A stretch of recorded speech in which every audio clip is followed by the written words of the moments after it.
when you make decisions, please, it's the good of the country, it's for the next generation. Please, don't make us look like fools and maawa naman kayo sa Pilipino. Kasi binabaliwala ninyo yung suliranin ng taong bayan. Binabaliwala nyo, hindi nyo pinapansin. Yung may reklamo, wala lang, baliwala lang lahat yan. Kasi sayawan lang, party lang, sige, biyahe lang tayo, okay. Hindi yan sarili nyong alkansya. Kaya mag-ingat po kayo. Dahil, hindi lang tatahimik ang Pilipino. Alam natin yan.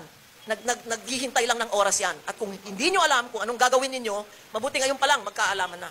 Any advice or appeal to President Marcos on foreign policy? Short advice or appeal?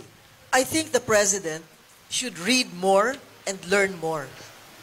You cannot make logical, intelligent decisions if there's nothing, no facts, no figures between your brains, between your ears. Another point is that when you make decisions, please, it's the good of the country, it's for the next generation. Remember that not all of us have an escape hatch like you do. We do not have billions of dollars stashed away somewhere. We do not have houses in other parts of the world that can be a safe haven for all of us. So please read, learn, go back and find out what happened in history, because if you don't know it, or you don't want to know about it, then you're just bound to make the same mistakes or commit the same mistakes. So remember, we 115 million Filipinos are stuck here. You have the freedom to fly anytime you want. You can have all the jets. You can buy all the houses, the palaces, the mansions that you want. And all the spending money that you could not even finish in how many 100 lifetimes. Please, don't make us look like fools and maawa naman kayo sa Pilipino. Kayo walang problema eh. Marami kayong bahay sa ibang bansa. Pera. Madali kayo lumipad. Ginawa nyo na yan eh. Lumipad na kayo eh. O, di ba? So, yun lang ang aking masasabi. Kawawa naman po kami. At hindi lang mahihirap ang kawawa. Yung middle class na paunti-unti nawawala. Yung kanilang pinag-ipunan dahil lang naniniwala sila dito sa mga propaganda, sa mga trolls, sa mga TikTok, sa mga... Hindi po yan ang kailangan namin eh. Kasi binabaliwala ninyo yung suliranin ng taong bayan. Binabaliwala nyo, hindi nyo pinapansin. Yung may reklamo, wala lang, baliwala lang lahat yan. Kasi sayawan lang, party lang, sige, biyahe lang tayo, okay. Okay lang sana kung maunlad yung bansa natin. Ngayon, meron pang Maharlika Fund. Di ba? Nakita natin sa Sweden, sa ibang bansa, na lusaw lahat yung pondo. Ang daming mga pera ng GSIS, SSS, o kung ano pa mang government institutions na ilalagay nyo dyan.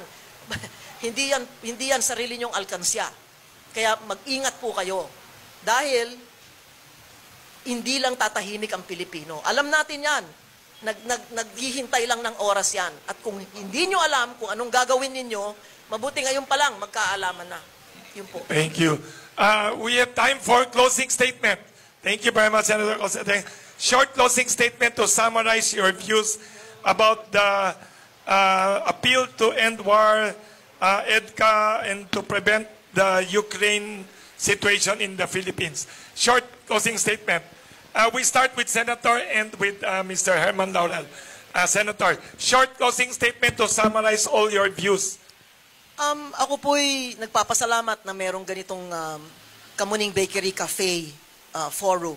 Dahil dito po, liliwanagan ang ibang mga issue at magsasalita rito po ay sa katotohanan lang at doon sa talagang sinasaloob at sinasapuso yung mga binabanggit na mga opinyon. Wag niyo pong mamasamain sinasabi namin ang aming sinasabi. Dahil lahat ng gusto magsalita, wala pong ganitong klaseng oportunidad, wala pong ganitong klaseng forum. Sana po, ang kapayapaan ay mangibabaw dito sa ating bansa. Dahil wala na po tayong hinahawakan eh.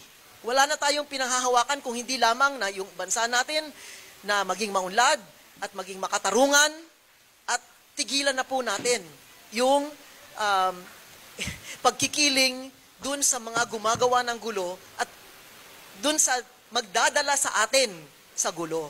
No? Let's stop it. Stop these games. Wala tayong kikitain dyan. Kung may kumita man, baka ibang kontratista kikita. O, di ba? O, yung mga ibang stockholder, bibili ng stocks dun sa mga kumpanya na gumagawa ng mga tangke at gumagawa ng mga fighter jets, mga barko. Sila lang ang kikita dyan. Lahat tayo talo pagka nagkagulo dito. No? Kaya mahal natin yung ating bansa, pero hindi natin masasabi na yung mga desisyon ng liderato ay dahil mahal nila yung ating bansa. Yun po ang ating malaking problema.